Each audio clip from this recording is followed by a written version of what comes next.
سب کو پتا ہے کہ موت آنی ہے.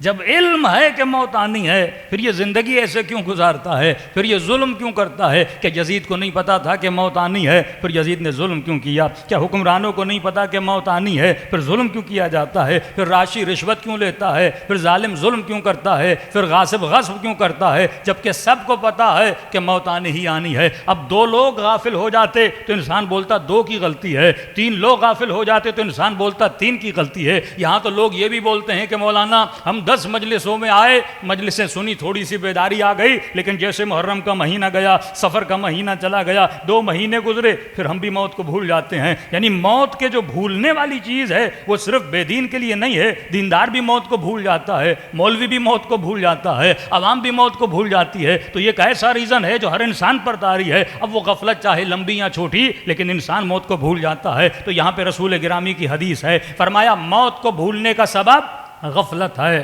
اور غفلت جو انسان کو ملتی ہے فرمائیے خدا خود انسان کو غافل بناتا ہے کہ یہ موت کو بھول جائے. سوال میں اور تردد پیدا ہوا، فرمایا اگر خدا غفلت نہ دیتا تو انسان کبھی موت کو نہ بھولتا. پھر سوال ہوا یا رسول اللہ خدا نے ایسی غفلت دی کیوں ہے کہ انسان قبر کو بھول جائے، انسان موت کو بھول جائے؟ ابھی آپ مجلس میں آئے، ذکر موت ہوا، موت کو یاد کیا، کل پھر جاب پہ چلے گئے، کاروبار پہ چلے گئے، بچوں کے ساتھ گھومنے کے لیے چلے گئے، پھر انسان موت کو بھول جاتا ہے. فرمایا اللہ نے جان بوجھ کے انسان کو غفلت دی تاکہ انسان سکون سے زندگی گزار سکے. مثلا خدا نہ خواستہ ہم میں سے کسی کو بتایا جائے کہ جناب آپ کو کینسر ہے اور آپ 1 مہینے میں دنیا سے چلے جاؤ گے. اب بتائیے میری جو پہلے پلاننگز تھی کیا پہلے پلاننگ سیم رہیں گی؟ جو میں نے ارادہ بنایا تھا کہ گھر بناؤں گا، اتنا مال جمع کروں گا، اب وہ انسان کی ساری پلاننگ خراب ہو جائیں گی، بلکہ زندگی سے سکون ہی چلا جائے گا. جسے یہ علم ہو جائے کہ 2 ہفتوں میں میری موت ہونے والی ہے، کیا وہ دوستوں کے ساتھ گھومنے جائے گا؟ کیا وہ ٹی وی پہ ڈرامے دیکھے گا؟ کیا وہ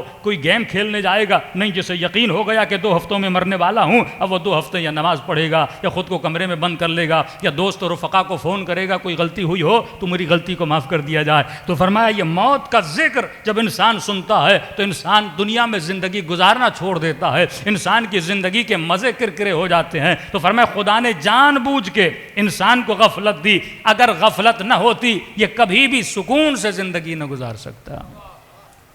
یہ غفلت نعمت پروردگار عالم ہے.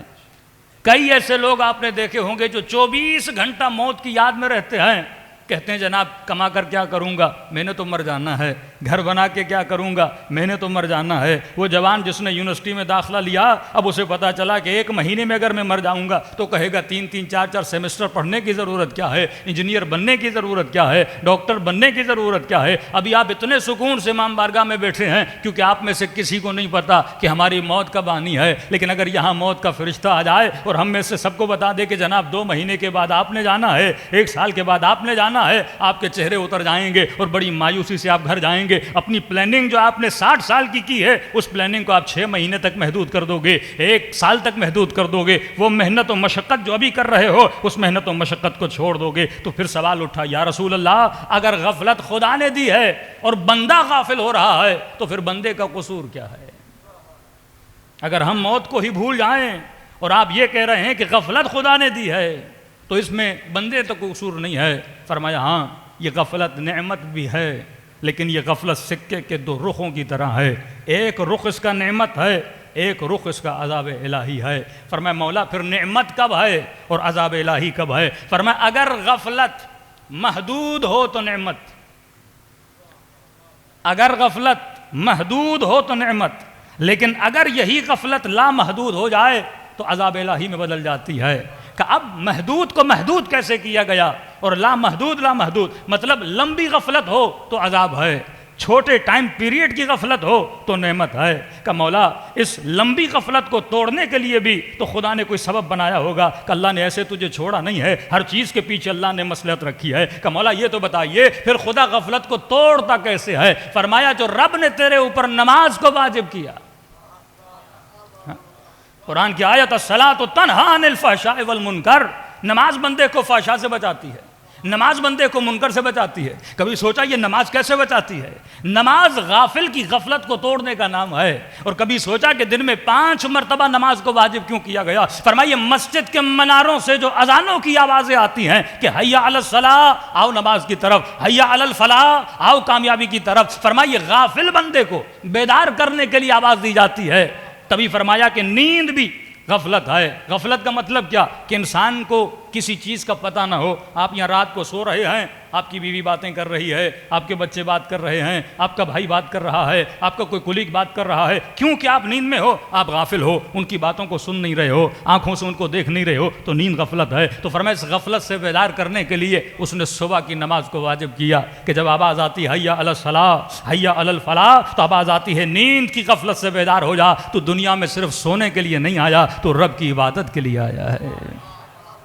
یہاں غفلت ٹوٹی، اللہ کی دربار میں 2 رکعت نماز پڑھی، اور نماز پڑھنے کے بعد پھر انسان اپنے کاروبار پہ نکل جاتا ہے. پھر جب لوگوں اور کثرت میں چلا جاتا ہے اور عالم کثرت پھر انسان کو غافل کر دیتا ہے. اب کاروبار کی باتیں ہو رہی ہیں، اب پیسوں کی باتیں ہو رہی ہیں، اب دکان پہ گاہک کھڑے ہیں کہ جناب یہ کتنا ہے، اب منافع بازی ہو رہی ہے، دنیا میں مال بندہ جمع کر رہا ہے، اور بیچ منافع کی بازار میں دوپہر عین کو آواز آتی ہے کہ حی علی الصلاۃ، حی علی الفلاح، حی علی خیر العمل. یہاں فرمایا مومن کا پتہ چلتا ہے کیا یہ کاروبار کی طرف زیادہ توجہ دیتا ہے یا رب کی آواز پہ لبیک کہہ کے مسجد میں چلا جاتا ہے؟ ارے مجلس میں بیٹھ کر لبیک یا حسین کہنا آسان ہے، لیکن کاروبار کو چھوڑ کے لبیک پروردگار کہنا بڑا مشکل ہو جاتا ہے. اپنی نعمتوں میں رہتے ہوئے اس رب کی نعمت کا شکر ادا کرنا بڑا مشکل ہوتا ہے. فرمایا پھر وہ تجھے کاروبار سے اٹھا کر صبح تجھے نیند سے اٹھاتا ہے، دوپہر کو تجھے کاروبار کی کرسی سے اٹھاتا ہے اور مسجد میں بلاتا ہے کہ آ کے رب کو سجدہ کرو. پھر بندہ تھکا ہوا ٹوٹا ہوا جب شام کو گھر آتا ہے، اب انسان تھکا بھی ہے، انسان کو بھوک بھی لگی ہے، اور کھانے کے بعد پھر میٹھی نیند بھی آتی ہے. پھر آواز آتی ہے حی علی الصلاۃ، حی علی الفلاح، آؤ نماز کی طرف. مطلب اس خواب غفلت میں جانے سے پہلے بھی خود کو بیدار کرو، اور نیند غفلت میں اٹھنے کے بعد بھی خود کو بیدار کرو، اور 20 دن کے کاروبار میں بھی خود کو بیدار کرو. تو فرمایا 5 مرتبہ رب تجھے غفلت سے بیدار کرتا ہے اور سجدے دلوا کے بتاتا ہے، تجھے حیات کا مقصد بتاتا ہے کہ انسان یہ کائنات ابدی نہیں ہے، اسی مٹی پہ سجدے کرو، اور 2 سجدے کرو. پہلے کا فلسفہ یہ ہے کہ تجھے مٹی سے بنایا گیا ہے، دوسرے کا فلسفہ یہ ہے کہ تجھے اسی مٹی میں ملایا جاتا ہے. فرمایا غفلت کے توڑنے کے اور بھی سبب ہیں. بیسک سبب جو اللہ نے واجب کیا وہ نماز ہے. کچھ اسباب تو نے خود پیدا کرنے ہیں. فرمایا ہفتے میں 1 مرتبہ قبرستان جایا کرو تاکہ غفلت کو توڑا کرو. نعمتوں کے احساس کو اپنے وجود کو دلانے کے لیے ہاسپٹل جایا کرو تاکہ صحت کی نعمت کا احساس ہو، بندہ غافل نہ ہو جائے. اللہ نے دانت دیے ہیں، ہم نعمت سے غافل ہیں. اللہ نے کڈنیز دی، ہم نعمت سے غافل ہیں. اللہ نے صحیح سالم قلب دیا، ہم نعمت سے غافل ہیں. اللہ نے ولایت امیر المؤمنین دی، ہم اس نعمت سے غافل ہیں. اللہ نے نیک ماں باپ دی، ہم نعمت سے غافل ہیں. اللہ نے تن پہ لباس دیا، ہم نعمت سے غافل ہیں. پیٹ بھوکھا نہیں، ہم نعمت سے غافل ہیں. یہ ساری نعمتیں جو خدا نے دی ہیں. فرمایا آہستہ آہستہ خود کو بیدار کرو. ہفتے میں 1 مرتبہ قبرستان جایا کرو، کبھی غریبوں کی بستیوں میں جایا کرو، کبھی بیماروں کی عیادت کے لیے جایا کرو. عجیب جملہ امیر المؤمنین کا، مولا فرماتے ہیں جب زیادہ خوشی تجھے ہو پھر بھی قبرستان جایا کرو، جب سب سے زیادہ غم تجھے ہو تب بھی قبرستان جایا کرو. اپنے وجود کو لیول اور بیلنس بنانے کے لیے قبرستان کا راستہ دیکھا کرو تاکہ تجھے پتہ چلے کہ انسان دنیا میں کس لیے آیا ہے. لیکن آج کل جو قبرستان بنائے جا رہے ہیں، گلستان لگائے جا رہے ہیں، سبزہ لگایا جا رہا ہے. قبرستان بندہ جائے تو قبرستان کی فیلنگ آنی چاہیے، کسی پارک کی فیلنگ نہیں آنی چاہیے، کسی ایسی جگہ کی فیلنگ نہیں آنی چاہیے کہ ہم بچوں کی پکنک کے لیے آئے ہیں. قبرستان کو تبھی فرمایا کچی قبریں بنایا کرو، ایسا ماحول بنایا کرو جہاں پہ احساس ہو کہ بندہ قبرستان میں ہے، یہ ابدی گھر ہے، ہم مٹی تھے پھر مٹی میں مل جاتے ہیں. اب فرمایا جو انسان بیدار رہتا ہے، اور بیدار انسان کو جب موت آتی ہے اس کے لیے فرمایا اس کے لیے موت نہیں ہے بلکہ رب عالمین کی ملاقات کا پیغام ہے. صلوات پڑھے محمد و آل محمد.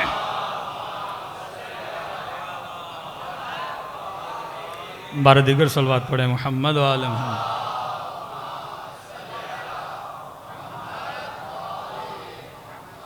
اور یہ خود مجلس امام حسین ایک سبب ہے اپنے وجود کو غفلت سے بیدار کرنے کے لیے. تو 5 غفلتوں دن میں 5 مرتبہ اللہ کا سگنل آتا ہے. اگر اس نے غفلت دی بھی ہے تو توڑنے کا سبب بھی بنایا ہے.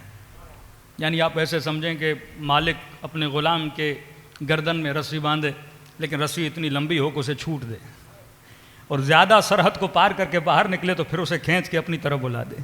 تو نماز وہ رسی ہے جو بندے کو خدا سے دور نہیں ہونے دیتی، اور جس کی یہ رسی ٹوٹ جائے وہ اللہ سے اتنا دور چلا جاتا ہے پھر واپسی کی امید نہیں ہوتی۔ آؤ کربلا میں دیکھو یہ صلاۃ کی رسی کس طرح اہل بیت نے اس رسی کو تھاما ہوا ہے۔ یہ مجلس امام حسین وہ رسی ہے جو ہمیں کیا کرتی ہے؟ بیدار کرتی ہے کہ آپ جب مجلس میں آتے ہو تو آپ کی غفلتیں دور ہو جاتی ہیں۔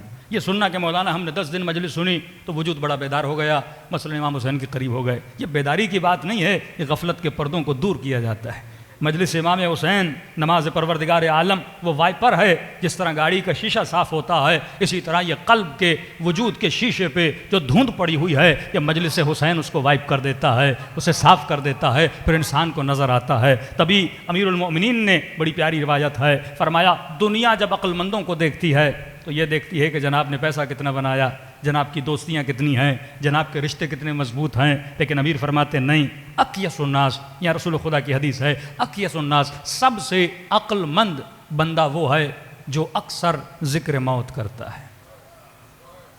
سب سے عقل مند بندہ وہ ہے جو اکثر کیا کرتا ہے؟ ذکر موت کرتا ہے۔ رسول بیٹھے تھے، اصحاب محفل میں آئے اور ایک بندے کی بے تحاشا تعریفیں کرنے لگے کہ رسول اللہ فلاں صاحب بڑے اچھے ہیں، کاروبار بڑا کامیاب ہے، دوستوں کے ساتھ اٹھنا بیٹھنا بڑا اچھا ہے، فلاں اچھا ہے، فلاں اچھا ہے۔ جب اتنی تعریف کی تو رسول نے کہا یہ تو بتاؤ جب وہ آپ کی محفل میں بیٹھتا ہے کیا موت کو یاد کرتا ہے؟ کیا ذکر موت کرتا ہے؟ کہ نہیں یا رسول اللہ۔ کہ پھر اتنا اچھا نہیں ہے۔ اچھے ہونے کا ریزن جو رسول بتاتے ہیں وہ کیا ہے؟ ذکر موت کرنا۔ جو لوگ موت کو یاد کریں وہ کبھی ظلم نہیں کرتے۔ یہ غفلت موت ہے کہ 33,000 لوگ فلسطین میں مارے جاتے ہیں۔ یہ غفلت موت ہے جو انسان لوگوں کے حقوق کو غصب کرتا ہے۔ یہ غفلت موت ہے کہ بھائی بھائی کے حق پہ ڈاکہ مارتا ہے۔ یہ غفلت موت ہے کہ شوہر بیوی کے حقوق کو غصب کرتا ہے۔ یہ غفلت موت ہے کہ اولاد والدین کی نافرمان بن جاتی ہے۔ ورنہ اگر انسان کو موت یاد دلائی جائے، دیکھیے کربلا والوں کے پاس کوئی جادو کی چھڑی نہیں تھی، ایک فارمولہ ہیں جو اہل بیت نے بتائے ہیں۔ آپ اور میں اگر اس فارمولے پہ عمل کریں گے تو ہم کامیاب رہیں گے۔ امام حسین نے یہی چاہا تھا نا کہ حر کو حبیب تک پہنچایا جائے۔ اب حر حبیب جیسا کیسے بنے جب تک وہ حبیب کے فارمولہ پہ عمل نہیں کرے گا؟ جناب یوسف قرآن میں فارمولہ بتا رہے اللہ رحم ربی، اگر خدا رحم نہ کرتا پھر بتا رہے ان نفس لامارۃ بالسوء، یہ نفس انسان کو گمراہ کر دیتا ہے۔ یہ فارمولے بتا رہے ہیں، یہی فارمولہ آپ کا بچہ کا عمل کرے، میں عمل کروں تو ہم کامیاب ہو جائیں گے۔ لیکن اسی فارمولے پہ بڑے سے بڑا عالم، بڑے سے بڑا زاہد، بڑے سے بڑا دعوے دار جو میں متقی ہوں، اگر فارمولے عمل نہیں کرے گا تو عابد برسیسا کا واقعہ آپ کے سامنے ہے۔ قارون کون ہے؟ حضرت موسیٰ کا کزن ہے، یعنی نبی خدا کا کزن ہے، لیکن دشمن حضرت موسیٰ بن گیا کیونکہ اس نے فارمولے پہ عمل نہیں کیا۔ رسول خدا کے پاس یا رسول اللہ غریب ہوں غریب ہوں غریب ہوں، نبی نے فرمایا اگر امیر ہو جاؤ تو شاید ہم سے دور ہو جاؤ۔ نہیں یا رسول اللہ میں دور نہیں ہوں گا۔ نبی نے کہا ٹھیک ہے، دعا کی، مال بڑھا مال بڑھا، نبی کے قرب میں تھا، پھر کہا کہ مال بڑھا ہے تو باہر کوئی فارم ہاؤس بناؤں، تو باہر چلا گیا، بکریاں بڑھی۔ اب جب کہا کہ زکوٰۃ دو تو کہا کہ اتنی محنت سے میں نے کمایا، میں کیوں دوں؟ وہ فارمولہ جو بیس خدا نے بتایا تھا کہ تعلقات میں اس نے گھر نہ جانا کہ یہ تعلقات تجھے تباہ و برباد کر دیں، کہ دنیا میں رہو لیکن اس طرح نہ رہو کہ یہ دنیا تجھے خدا سے کیا کر دے؟ غافل کر دے۔ مسافر ہو، کپڑے آج پہنے میلے ہو گئے، بدن سے اتار دو۔ اب بندہ کہے میں نے کپڑے اتارنے نہیں ہیں، مجھے کپڑوں سے بڑا عشق ہے، تو یہی کپڑے اس کے وبال جان بن جائیں گے۔ فرمایا اولاد سے اتنی محبت نہ کرنا۔ تبھی فرمایا جب سکرات الموت کا وقت آتا ہے تو انسان سب سے پہلے، یہ وہ وقت ہے جہاں پہ شیطان اسے اللہ کے قریب نہیں جانے دیتا۔ فرمایا سب سے زیادہ کوشش کرتا ہے کہ اس کے ایمان کو لوٹا جائے۔ پوچھا معصوم کس چیز کے ذریعے اس کے ایمان کو لوٹتا ہے؟ فرمایا اس کے تعلقات کے ذریعے۔ سب سے زیادہ جس چیز سے اس نے دنیا میں محبت کی ہے اسی چیز کے ذریعے اس کو کیا کرے گا؟ گمراہ کرے گا۔ اور فرمایا اعمال کو جس طرح مجسم کیا جاتا ہے، مثلا بیٹے سے بہت زیادہ محبت تھی، شیطان اس کے سامنے عالم مثال میں اس کا بیٹا لائے گا، اس کے گلے پہ چھری رکھے گا، کہے گا میری بات مانو ورنہ تیرے بیٹے کے گلے کو کیا کر دوں گا؟ کاٹ دوں گا۔ کلمہ پڑھو گے تو تیرا بیٹا کٹ جائے گا۔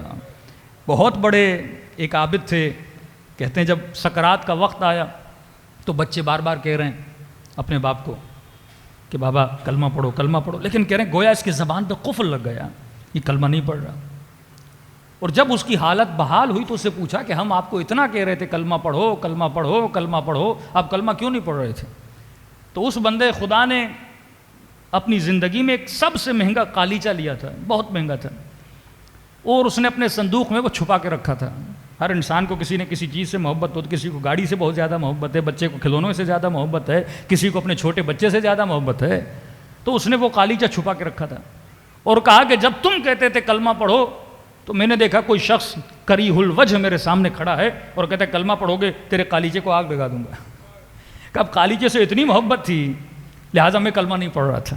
اسی طرح اگر بیٹے سے محبت ہے تو بیٹے کو سامنے لایا جائے گا. یہ جتنی محبتیں ہیں یہ انسان کے سامنے آتی ہیں. حدیث معصوم ہے، فرمایا جب سکرات کا وقت آتا ہے تمہارے زندگی میں جو محبتیں تھیں، ایموشنز تھے، اس کو اللہ کیا عطا کرتا ہے؟ جسم عطا کرتا ہے.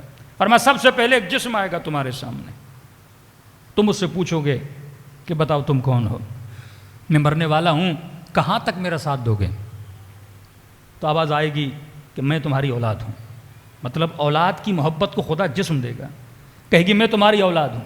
پھر یہ جو مرنے والا شخص سے پوچھے گا کہاں تک میرے ساتھ چلو گے؟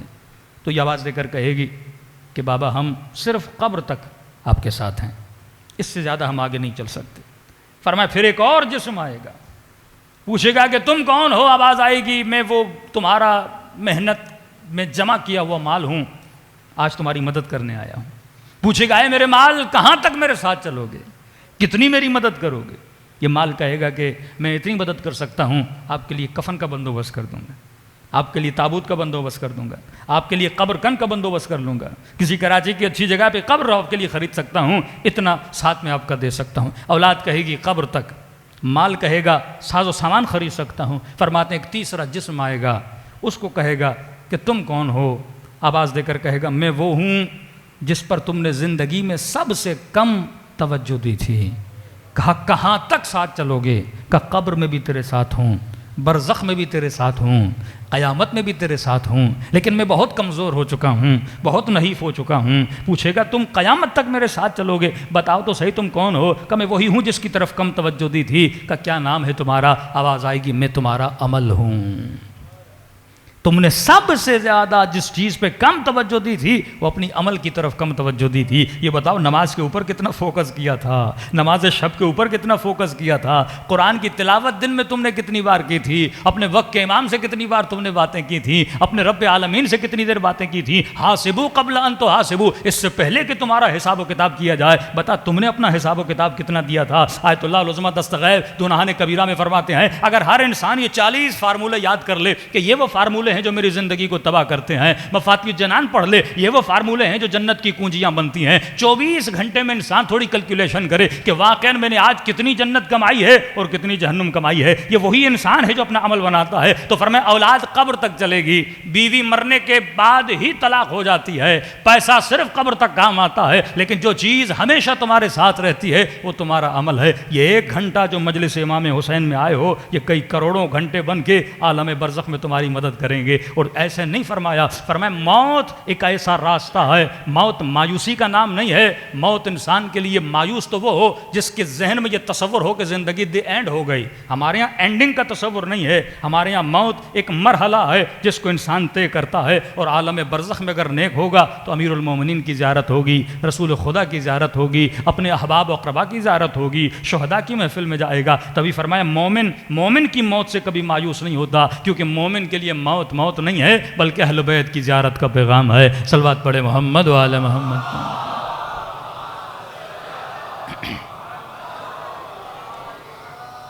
لیکن اب 5 منٹ کے لیے ذرا سوچیں کہ واقعاً یہ موت ہمیں اتنا مایوس کیوں کر دیتی ہے. 3 طرح کے لوگ ہیں جو موت کو فیس کرتے ہیں. پہلا وہ جو موت کو دیکھ کے، میں نے کہا نا دیندار بے دین لا دین کوئی بھی طبقہ ہو، پتہ تو ہے موت آنی ہے، لیکن جب پتہ ہے موت آنی ہے تو موت کو دیکھ کے ان کا ریئیکشن کیا ہوتا ہے. جنازوں میں تو وہ بھی جاتے ہیں کہ سیاستدانوں کے جنازے نہیں ہوتے، کہ جنرل کرنل کے جنازے نہیں ہوتے، سب کے جنازے ہوتے ہیں نا. لیکن یہ جو جنازوں میں بھی آتے ہیں جن کو پتہ ہے کہ یہ جناب جو تخت پہ بیٹھا تھا، اتنا ظلم کیا تھا، پورا ملک کو لوٹ کے چلا گیا، یہ بھی تو قبر میں چلا گیا نا، لیکن وہی جنازوں میں آنے کے بعد بیدار کیوں نہیں ہوتے ہیں؟ تو موت کو دیکھ کر 3 طرح کے ریئیکشن ہوتے ہیں. ایک بندہ جب موت کو دیکھتا ہے وہ دیکھ کر اندیکھی کر دیتا ہے، یعنی پتہ ہے آنی ہے لیکن کہتا ہے دیکھا جائے گا جب آئے گی. ایک تو یہ. دوسرا بندہ وہ جو موت کو دیکھتا ہے اور اتنا دیکھتا ہے کہ یہ دنیا میں بھی مایوس ہو جاتا ہے، یعنی موت کی سوچ اس کی زندگی کو تاریک بنا دیتی ہے. اب وہ جس نے موت کو دیکھ کر اندیکھی کیا، کم از کم اس نے دنیا کے مزے تو لیے. مطلب غفلت بھی تو انسان کو خوش رکھتی ہے نا. انگریز شراب کیوں پیتے ہیں؟ وہ جتنا ٹینشن اور برڈن ہوتا ہے شراب پینے سے وہ غافل ہو جاتے ہیں، اور جتنی دیر غافل لیتے ہیں اتنی دیر وہ خوش رہتے ہیں. مطلب اس کو کینسر ہے لیکن اب کینسر سے غافل کیسے ہو؟ نشہ کر دیتا ہے. اب نشے میں وہ غفلت میں سو رہا ہے. یہ جتنے نشائی پلوں کے نیچے سوتے ہیں نا وہ آپ سے زیادہ خوش رہتے ہیں. پڑھا لکھا آدمی آفس میں کام کر رہا ہے، اچھی گاڑی میں بیٹھا، لیکن لاکھ ٹینشن اس کے، لیکن یہ روڈ پہ سو رہا ہے، ایک نمبر کا نشائی آدمی ہے، لیکن آپ دیکھو گے ہنس رہا ہے، خوش بیٹھا ہوا ہے. اسے کوئی پرواہ نہیں کہ گرمی ہے، سردی ہے، ملک کے الیکشن کا کیا ہو رہا ہے، ملک کا کیا ہوگا، بجٹ کا کیا ہوگا، اس کا کیا جائے، کیونکہ نشے نے اسے کیا کر دیا؟ غافل کر دیا. ابن سعد امام حسین کو مارنے کے لیے آ رہا ہے لیکن سکون کے ساتھ بیٹھا ہوا ہے. یہ سکون غفلت والا سکون ہے، یہ وہ سکون نہیں جو خدا رسول گرامی کو دیتا ہے. سکون تب رہتا ہے کہ جب بندہ بیدار ہو اور سکون میں ہو. آپ جو سائیکٹرسٹ ڈاکٹرز ہیں، جب آپ کو زیادہ ڈپریشن، بیماری، انزائٹی، پینکس آتے ہیں تو وہ کیا کرتے ہیں؟ نیند کی گولی دے دیتے ہیں. یہ بھی ایک طرح کا نشہ ہے نا، کہ بندہ بیدار رہے گا کہیں اس کے دماغ کی نسیں نہ پھٹ جائیں. تو کہا کہ یہ گولی کھلا دو، گولی کھائے گا نیند آئے گی. تو نیند کیا ہے؟ غفلت ہے.